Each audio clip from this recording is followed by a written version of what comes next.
So today we are going to start another sum on fundamentals.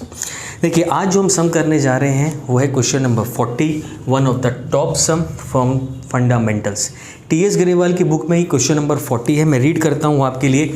Anju, Manju and Sanjay are the three partners with capital of rupees 4,80,000 credit, 4 lakh credit and 32,000 debit. सबसे पहले एक एक बातों को solve करता हूँ, बताता हूँ। जब भी किसी पार्टनर के कैपिटल के बगल में क्रेडिट या डेबिट शब्द लिखा रहता है, इससे क्या क्वेश्चन बोलना चाह रहा है? क्वेश्चन ये बोलना चाहता है कि जब भी किसी पार्टनर के कैपिटल के बगल में अगर क्रेडिट वर्ड लिखा हुआ है, it means it has got the favourable balance, मतलब उस पार्टनर ने इतने पैसे बिजनेस में इन्वेस्ट किए हैं। लेकिन जब किसी भी पार्टनर के कैपिटल के बगल में डेबिट बैलेंस लिखा रहता है, इसका मतलब ये है कि पार्टनर ने जितना इन्वेस्ट किया था उससे कहीं ज़्यादा उसने कैपिटल विड्रॉ कर लिया है। तो अगर 32,000 यहाँ पे जैसे डेबिट दे रहा है, इसका मतलब है कि इस पार्टनर का जो कैपिटल है वो नेगेटिव चल रहा है। क्लियर? नेक्स्ट बोल रहा है the partnership deed provides the following. अब डिड में क्या क्या बातें बोली हैं मैं पढ़ता हूँ। Partners are allowed interest on capital. हर पार्टनर को इंटरेस्ट मिलेगा on capital at the rate of 5% and are to be charged interest on drawing at the rate of 6%। एक बात बता दो, अलाउड वर्ड का मतलब क्या है? जब भी हम PL अप्रो बना रहे हैं तो from the firms point of view अगर कुछ अलाउ कर रहे हैं means it's an expense for the firm. इसीलिए आप देखते हैं कि इंटरेस्ट ऑन कैपिटल जनरली हम यहाँ लिखते हैं। क्लियर है? मैं एक वर्ड यहाँ पे लिख के आपको बता रहा हूँ कि जब आप इंटरेस्ट ऑन कैपिटल यहाँ लिखते हैं, it's an expense from the firms point of view. ठीक है, लेकिन इंटरेस्ट ऑन ड्राइंग हम लोग यहाँ लिखते हैं एज पर द फॉर्मेट। क्यों लिखते हैं सर? यहाँ पर इंटरेस्ट ऑन ड्राइंग का मतलब होता है ये फर्म्स का इनकम है, तो फर्म का इनकम है, इसलिए देखो यहाँ पे चार्ज्ड वर्ड लिखा रहता है, चार्ज्ड, और यहाँ पे लिखा रहता है अलाउड। तो what do you mean by the allowed? Means firm is allowing interest on capital to the partners on their respective capital, and while on the other sense firm is charging interest on drawing from the partner who has withdrew money from the firms. देखो यहाँ पे लिखा हुआ है कि partners को हम interest on capital allow करेंगे और इंटरेस्ट ऑन ड्राइंग चार्ज करेंगे। साथ ही साथ बोल रहा है Anju is to get remuneration at the rate of 10%। Anju, one of the partner, is going to get remuneration, that is salary, of 10% of the net profit after customer relationship work. Clear है? For customer relationship work. Next, Manju is also going to get 10% of the net profit after charging remuneration to Anju as per the clause 2. मैं बताऊंगा इसका मतलब क्या है। संजय को rent मिलेगा 400 per month. मैंने कई बार कहा है कि रेंट जब भी दिया रहे तो आप जब भी यहाँ प्रॉफिट लिखोगे उसमें से आपको रेंट क्या करना है? माइनस करना है। ठीक है, हम लोग करेंगे बाद में। इसके बाद लिखा है during the financial year Anju withdrew 800 beginning of the year. ध्यान देना, मैं ड्राइंग्स पहले आपको लिख के बता देता हूँ। 2 ड्राइंग्स। अंजू ने विड्रू किया है 800 पर मंथ। 800 इंटू 12 करेंगे आप, डेट इज़ 9,600 आएगा अंजू का। नेक्स्ट, मंजू ने विड्रू किया है 1200 ड्यूरिंग द मंथ। 1200 इंटू 12 यानी ये आएगा 14,400। ठीक है, और संजय ने विड्रू किया है 16,000 at the end of every month. तो 16,000 इंटू 12 कितना करेंगे आप? It will be 19,200। क्लियर है? तो ये है रिस्पेक्टिव ड्राइंग्स पार्टनर की। अब बोला गया है नेट प्रॉफिट जो फर्म का है वो 4,44,000 है। सी, फर्म का प्रॉफिट है 4,44,000। सबसे पहले सर आपको करना क्या है? रेंट यहाँ से आप माइनस करेंगे। रेंट ऑलरेडी आपको दिया था 4,000, that is 4,000 into 12 per month, that is 48,000। तो ये आपका नेट करेक्ट प्रॉफिट हो गया 3,96,000 का। ठीक है, अब हम बात करते हैं कैपिटल्स की। पहले यहाँ लिख देता हूँ by balance BD। By balance BD ये पार्टनर्स के ओपनिंग कैपिटल है, जिसमें अंजू का कैपिटल है 4,80,000, मंजू का कैपिटल है 4 लाख, और संजय का क्योंकि डेबिट है तो आप यहाँ लिखोगे to balance BD because Sanjay has got the debit balance, and since the capital of Sanjay is debit therefore Sanjay is not entitled to get any interest on the capital because he has not invested anything in the business. So interest on capital will be allowed to Anju and Manju. Clear? तो 4,80,000 पे और 4 लाख पे। Clear है? Rate of interest को आप multiply करिए। Rate of interest है, interest on capital दिया हुआ है आपको आई थिंक 5%, तो आप यहाँ पे 5% लगाएंगे, यहाँ पे भी 5, ये आएगा 24,000 और ये आएगा 20,000। क्लियर है? तो टोटल आपका इंटरेस्ट ऑन कैपिटल 44,000 का हुआ। अब आते हैं इंटरेस्ट ऑन ड्राइंग पे। इंटरेस्ट ऑन ड्राइंग तीनों पार्टनर ने किया है। क्लियर है? आप अगर देखेंगे अंजू ने ड्राइंग किया है 9,600 का, उसमें पर एनम दिया हुआ है। इसका मतलब है आपको मंथ्स अप्लाई करने हैं और ये 6% है। बिगिनिंग ऑफ ईच मंथ किया है तो 6.5/12 लगाएंगे। नेक्स्ट मंजू ने 14,400 किया है, 6% during the month. During means middle of the month. ठीक है? अब संजय का देखिए आप 19,200 का इन्वेस्टमेंट है, 6% के हिसाब से 5.5/12। देखो इंटरेस्ट ऑन ड्राइंग मैंने अर्लियर क्लासेस में काफ़ी बार डिस्कस की है। जब भी आपको मैंने 3 कॉन्सेप्ट सिखाए थे, अगर बिगिनिंग एंड मिडिल बोलेगा तो हम लोग क्या अप्लाई करते हैं सर? रूल्स अप्लाई करते हैं। क्लियर है? और अगर ड्यूरिंग द ईयर दिया रहे तो 6/12 कॉन्सेप्ट लगाते हैं, और अलग अलग मंथ दे, अनइक्वल अमाउंट दे तो हम लोग क्या करते हैं? प्रोडक्ट मेथड लगाते हैं या मंथ कैलकुलेशन कर लेते हैं। तो यहाँ पर आप देखो 6%, तो यहाँ पर आपका इंटरेस्ट आएगा 312। ओके,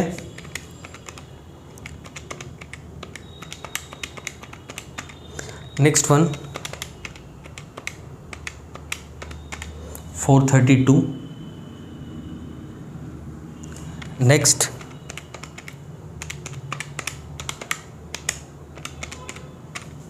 528। अब आप तीनों का टोटल कर दो। टोटल करके देखो आप, टोटल आ रहा है आपका 1272।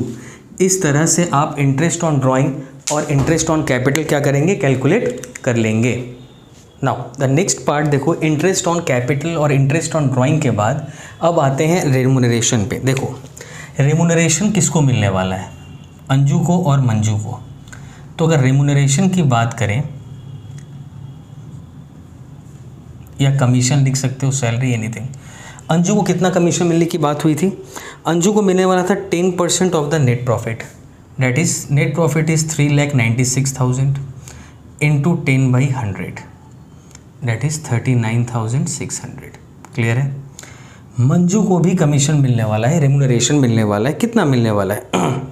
तो लिखा हुआ है sir 10% of the net profit after charging remuneration to Manju. देखो 3,96,000 है, आप मंजू का रेमुनरेशन माइनस करेंगे। क्लियर है? उसके बाद देखो यहाँ पर एक वर्ड लिखा हुआ है 10% of the net profit after charging remuneration to Manju as per clause 2। इसका मतलब है मंजू को जो रेमुनरेशन मिलने वाला है उसके बाद जो पैसे बचेंगे उससे आपको चीज़ों को ठीक करना है। देखिए तो आप यहाँ पे देखो 3,96,000 आपका प्रॉफिट था।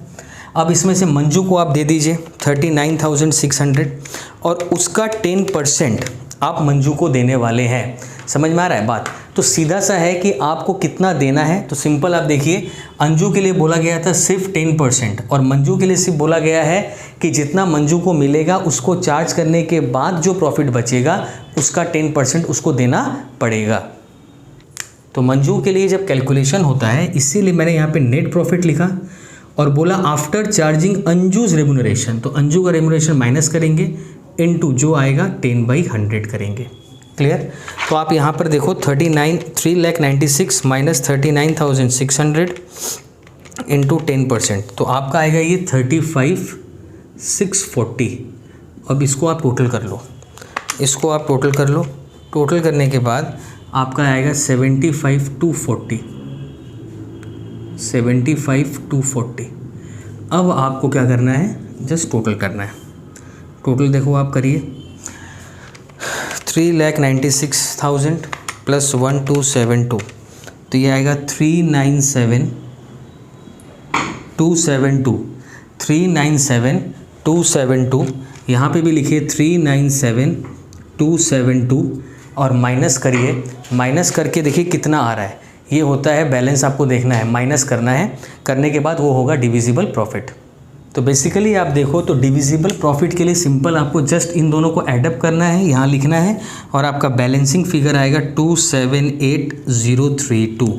नाउ ये हो गया आपका divisible profit and this profit is going to be divided among the partners in their agreed profit sharing ratio which is 2:1:1। तो 2 पार्टनर कैपिटल अकाउंट लिखोगे आप, डिविजिबल प्रॉफिट लिखोगे और हम क्या करेंगे, डिस्ट्रीब्यूट करेंगे ए, एम और एस में। रेशियो क्या रहेगा हमारा,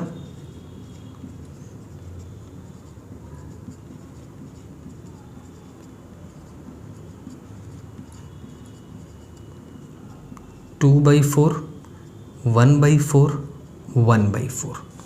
तो आप यहाँ पे देखो आपका आ रहा है 69508 इंटू 2 दैट इज़ 139,139,016। तो ये हो गए आपके डिविजिबल प्रॉफिट्स। अब इन प्रॉफिट्स को आप इधर ट्रांसफ़र करेंगे, बाई PL एप्रो लिख दो यहाँ पे एक एक करके। सबसे पहले इंटरेस्ट ऑन कैपिटल ट्रांसफ़र करो आप, तो इंटरेस्ट ऑन कैपिटल कितना कितना आ रहा है, 24,000 और 20,000। यहाँ पे ट्रिक यही था कि संजय का डेबिट बैलेंस है तो उसको पार्टनर्स इंटरेस्ट नहीं देंगे।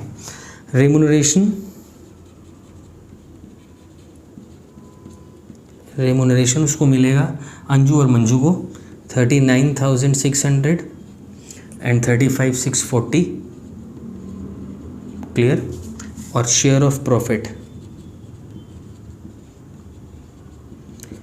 प्रॉफिट देखो आप 139,016 69508 69508। जस्ट आप इसको ऐडअप कर लो, ऐडअप करके यहाँ ट्रांसफ़र कर लो, करके जो फाइनल फिगर आएगा वो हो जाएगा पार्टनर्स का closing capital that is 2 balance CD। तो फाइनल कैपिटल निकालते हैं 480 24 39,600 139,016। ये आएगा 682,616। ठीक है, 4 लाख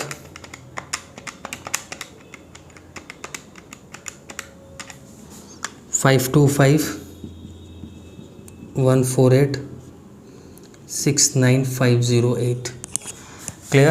अब हम ट्रांसफ़र यहाँ करेंगे 682,616 525,148 69508 क्लियर। अब आप 673,016 नेक्स्ट 510,748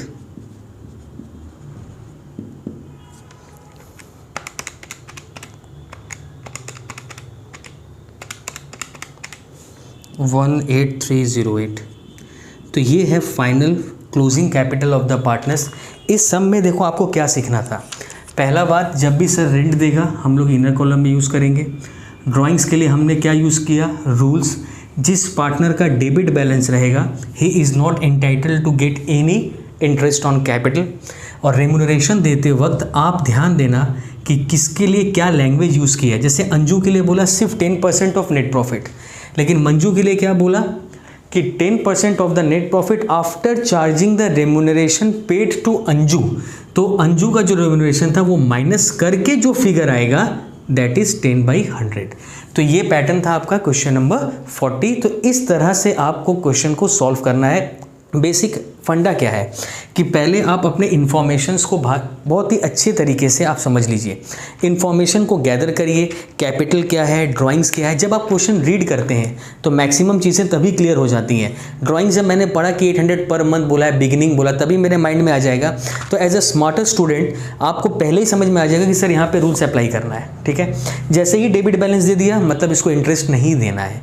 जैसे ही रेंट दे दिया, नेट प्रॉफिट को इनर कॉलम में लिख के पहले इसमें से रेंट हमको माइनस करना। अच्छा, एक गलती यहाँ पर हुआ है, जो रेंट है अगर आप देखेंगे रेंट यहाँ पर किसको मिला था, आई थिंक यहाँ पे रेंट मिला था संजय को, and rent is a income. तो यहाँ पे आप रेंट जरूर लिखना, सॉरी यहाँ पे रेंट आप जरूर ऐडअप कर देना 48,000 का, तो इसका बैलेंस थोड़ा सा आप बदल दीजिए, ठीक है, स्किप हो गया था, क्लियर है। तो यहाँ पे इसको आप चेंज कर लीजिए, ये आएगा आपका 69508 because rent is a income to the partner, ठीक है ना। तो इसको आप यहाँ लिखिएगा 117508 और अगेन 117508 माइनस कर देंगे 32,000 and 19,200, that is 66,308। It is the closing capital of Sanjay. तो ये था आपका क्वेश्चन नंबर 40।